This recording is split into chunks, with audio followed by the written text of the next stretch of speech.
Kumusta ang tanan? Maayong adlaw kanatong tanan dinhi. Salamat kaayo sa mga tigpaminaw nato nga ani karon nagpabilin. Ani kita karoy sender na usa ka lalaki. Ang pangalan niya is Richard. Ang iyahang edad 35 anyos, taga Cagayan. Isa siya ka security guard sa usa ka departamento. Mauni ang iyahang sugilanon. Dear Ate Lona, nakita ka nako diri sa akong Facebook nga nilabay sa akong wall. Maong naaghat ko sa pagpadala og sulat diha kanimo basin pa man imo ning mairi ang ako ang sulat ug mabasa nimo ug matag-aan mo sa ako og katin-awan aning tanan, Ate Luna. Kay bugat na kaayo ang ako ang gibitbit. Abi nimo ni Ate Luna, maulaw ko nga moistorya aning ako ang suliran kay sa tinuod lang ilado manggug ko diri. Usa ako ka 35 anyos nga security guard ug ulitawo pa hangtod karon. Nagsugod ko pagka security guard 20 years old. Usa ako ka kinamagulangan, Ate Luna, maong wala pa ko nagminyo hangtod karon kay gusto ko nga mutabang sa akong ginikanan kay naaduna pa ako'y mga manghod nga duha ag-eskwela. Isip kinamagulangan ako jung giuna-una nga tabangan ako ang akong ginikanan sa pagpaeskwela sa akong mga igsuon kay kini laging pobreta. Dili sa ako ang gitrabahoan, Ate Luna, normal jud sa mua nga makakita mig mga sales lady nga sexy, nindot kaayo og lawas ug naka-make up mga gwapa gyud. Ug naapon may mga lady guard nga kauban nga sexy usab ug gwapa. Apan wala jud ko nakauyab diri dapita, Ate Luna.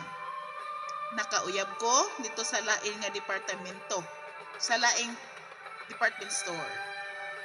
Ug dugay na kaayo mi, 5 na mi katuig. So niabot ang panahon nga nagsabot mi nga magminyo next year mao nang kaming duha nagtigom. Ang akong sugilanon ug problema, Ate Luna, diri nagsugod sa ang paghitabo nga giimbitar mi og birthday. Mao ni ang nahitabo, Ate Luna, naay usa ka security guard nga amigo kayo nako sa department store nga akong gitrabahoan ga birthday. Ga birthday siya og dispedida usab sa iyang pagka-security guard kay gusto na siya nga mo-abroad kuno sa Saudi ug mohawa na siya sa pagka-security guard kay gamay ra kuno kaayo og sweldo dili igo sa iyang pamilya. Nakadesisyon siya nga mo-abroad. Mao nang dispedidahan mi niya kay dugay man pud may nga panahon nagkauban. So pag-abot nga iya mi giimbitar kami tanan nga lady guard o security guard. 5 ka lady guard o 15 ka buok security guard. So 20 mi ka buok, Ate Luna. Basta gani birthday og despedida dako jud na og handa. So naghanda siya, Ate Luna, og perting daghanang inom. Karon kini laging talag sarata mo inom kay mahal. Kay ang akong sweldo, ako mag-ihatag sa akong mama para sa akong mga igsuon. Pero naglaan jud ko og akong gitigom para sa amo ang kasal sa ako ang kuyab. Samtang nag-inom kay unlimited lagi ang beer, nangahubog ming tanan. Og natingalan ako, Ate Luna, nga ang nanglas na akong nahinumduman. Pwerte na gina akong hubuga. Ugwa na ko kahibalo sa panghitabo. Pag mata na ako, pagbuka na ako sa akong mata, Ate Luna, ang nakita na ako, walay saplot nga lady guard nga akong kauban.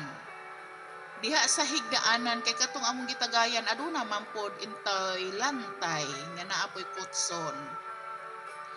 Wala na ako damha, Ate Luna, nga nahulog di ay mi sa bangil. Naabot di ay mi sangko sa langit ug kabalo na kag unsa na. Wala ko'y saplot ug wala pod siya saplot. Nihilak jud ko pagkakita nako sa among sitwasyon. Lalaki ko Ate Luna, pero nihilak jud ko. Ang babae wa gyud, ako ang nihilak. Kay naguol ko pagkatan-aw nako nga wala may mga saplot Ate Luna, tagay pa mo. Wala ron. Nauna-una anday nako Ate Luna, ang ako ang pinakamamahal nga uyab. Kabuutan niya, maligdong, gwapa, ug dugay na kaayo mi sa among relasyon.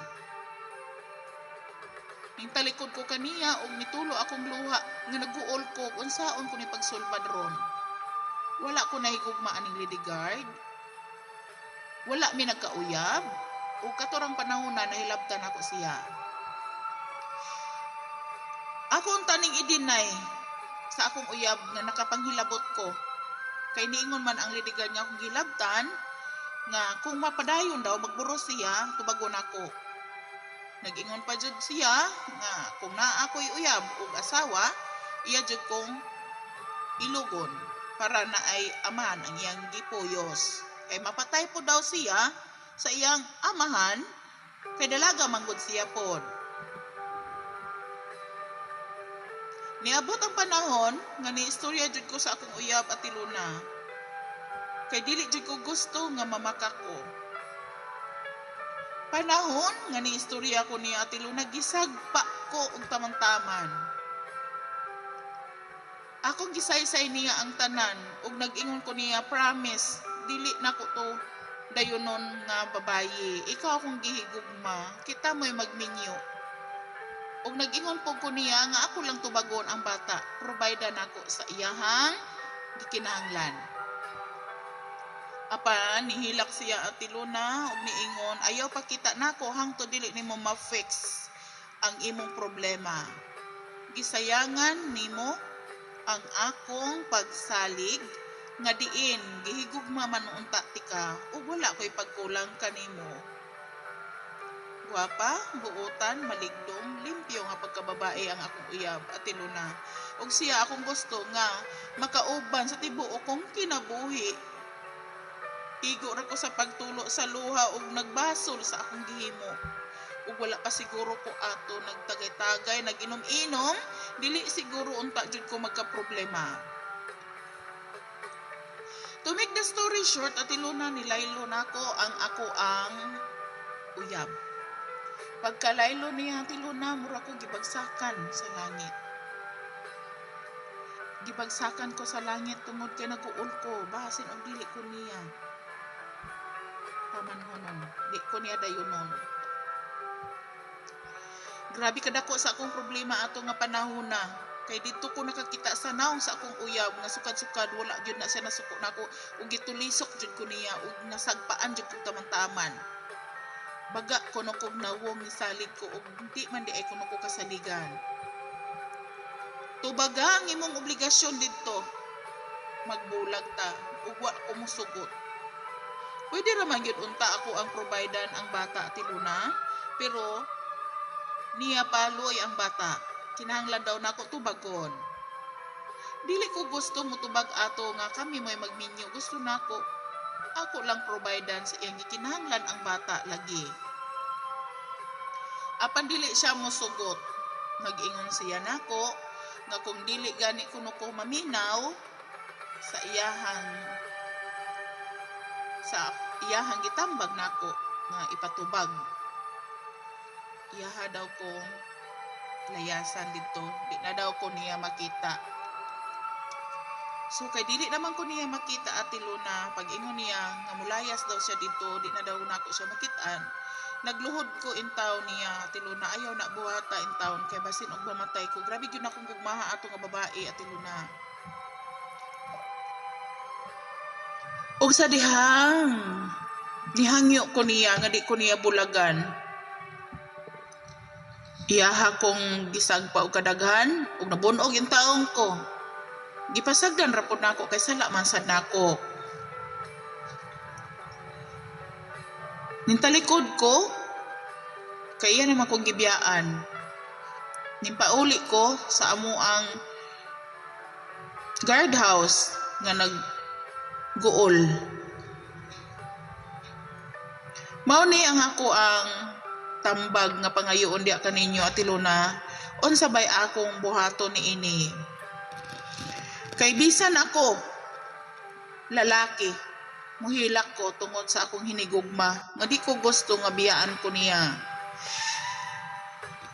Kanimo inday nga akong hinigugma in taon, maluoy ka, pasaylo ako. Ug mao ni ang ako ang pangayoon nimo at iluna nga tambag, ug manghinaot ko nga inyo akong matagaan ni ini, ug bulawanong hunahuna ninyo, kung unsa ba jud ang angay na akong buhaton. Unsa ba ako ba gyud tong minyuan ang babae nga tag-iya sa akong anak? Nga wa man ko'y gugma ato? Nga bisan unsaon ako siya gahangyo, di man gyud siya mosugot nga dili na ko siya tubagon, kay nakasala lagi kuno ko. Kay kung dili kuno ko ni mupakasal kaniya, dili na ko tubagon ang akong sala niya, iya kuno kong ipapriso. Naglibog jud ko kung siya ba ako ang pilion or di ko mapriso, apan wala ko'y gugma. Bisag unsaon nako og paminsar, wa nako kasabot sa akong buhaton at iluna, mao nang tambagi ko ninyo.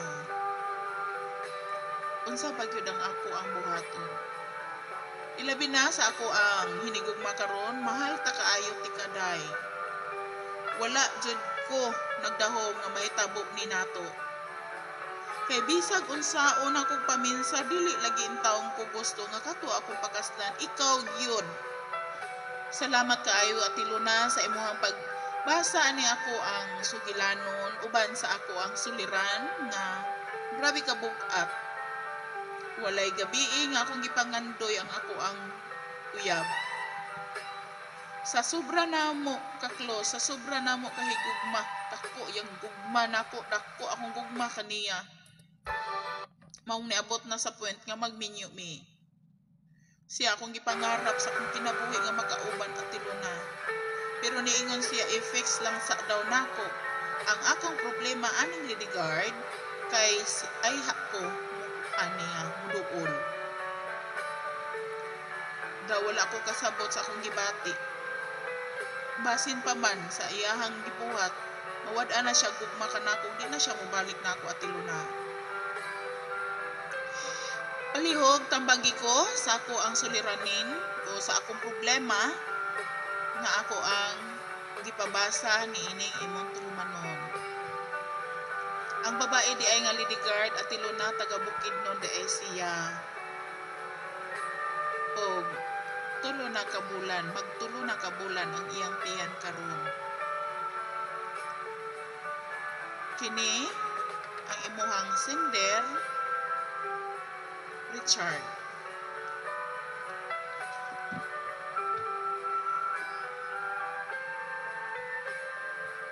Ambot lang no, mao ka mo mga mga lalaki unta. Sa tinuod lang, kami daari na minaw ra gid mi sa imong istorya, Richard. Naminaw ra jud mi sa imong istorya diri sa imong kinabuhi, among gibasa kay para daghan mi nga mutabang ani og hatag nimo katin-awan unsa imong angay buhaton. Pero moingon lagi dayon mo nga dili nimo sala kay nahubog ka imong nahilabtan. Ubanay pasad pug ka, magbilin-bilin pud mo ing tawon o insakto hunahuna, no? Lain man pud mo mga lalaki kay kung sukaran mo kay mukaon man sad mo. Di ko mo tuo nga tungod sa inyong kahubog wa namo kay balos inyong gihunahuna. Di ning kaon jud ka sa iyang tahong. Atong lidigard kay sukaran siguro kanya pareho man mo mga hubog. Joke lang, Richard. Ayaw pa niya palabi dong. Kay basin karon. Sala, ra wala nimo. Mukatawa lang jud ko dong no. Kay nganuan, it's already done.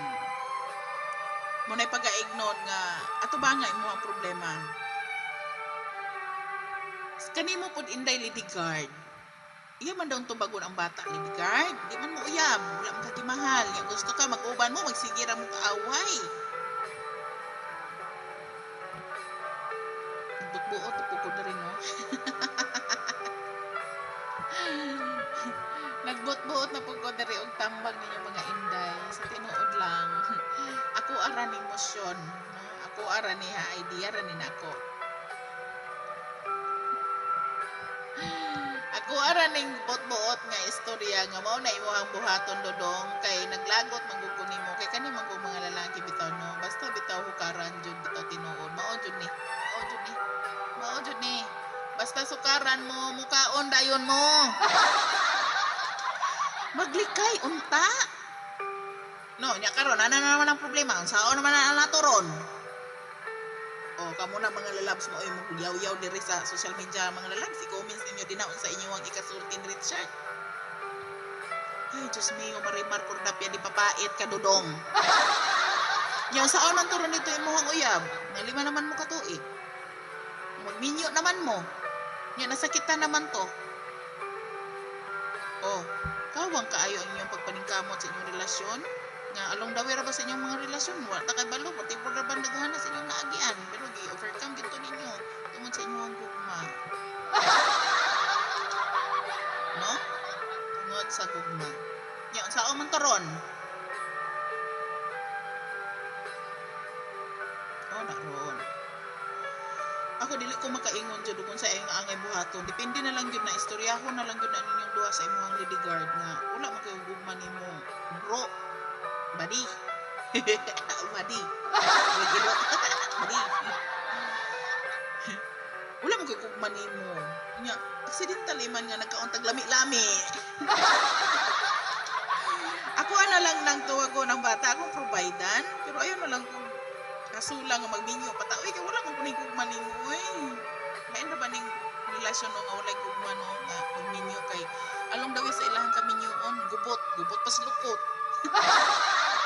Mas lami gyud ning magminyo tanga uban sa gugma mga inday kana mga atong kasing-kasing puno sa kalipay uban sa imong gimahal. Diba? So, pakiusapan nimo. Wala mag-inusapay mo. Inusapay mo duha ha? Pagpirma mo tas barangay nga mo provide ka sa bata. Kung masitol na nimo dito ang imong lami-lamian, adto dito imong imuhang uyab kay durog kaayo to kasing-kasing aron kasakit jud na mao na din na di man gud ninyo tanaw no kung say overcome kung say resulta ng inyong mga gipangbuhat din na may kay mo magkaon og lami diri lami dito sige lami kay sukaran man kay libre mao na basta libre. Pero wala man dyan problema anang mo inom in town mga dudong. Basta kay magpabilin po din taon mo. Magbilin po din taon mo din haog ka ng kaya-kaya pa ninyo nga ikamanid sa inyong kaugalingon. Oy! Di ko mo tuo nga nalimot ka dong. Wala sa inyong kaugalingon ang kanabitaw mo. Maglami-lami mo din ha. But ay. Kuntuan na. Pero wala ko kasulay actually. Wala ko kasulay tagay-tagay inom-inom mga inday. No. Wala pa ako naka-encounter unsa ng ilim mo. No? Kaya naamang ko'y gibatsyag. Diba? So, yun ana na lang, diri na lang kukutob, kamo na lang din ha mga followers, mga viewers ko, ang muhatag katinawan, tagain ninyo siya og tambag, kay kung ako, dukdukon ko man jud na, naglagot ko. Bitaw dodong, sorry kayo. Salamat ka, Ayo Richard, sa imuhang pagpadala sa imuhang sulat diri, hanako, o imuhang, you trust me, na akong basahon diri sa akong programa, sa akong segment nga, Dear Ate Lona, mauni ang akong soliran, ang akong tubag, soluha, mauna ron. Bye-bye everyone! Basahin ko yung mga ano nyo, mga comments nyo dyan sa baba. Thank you!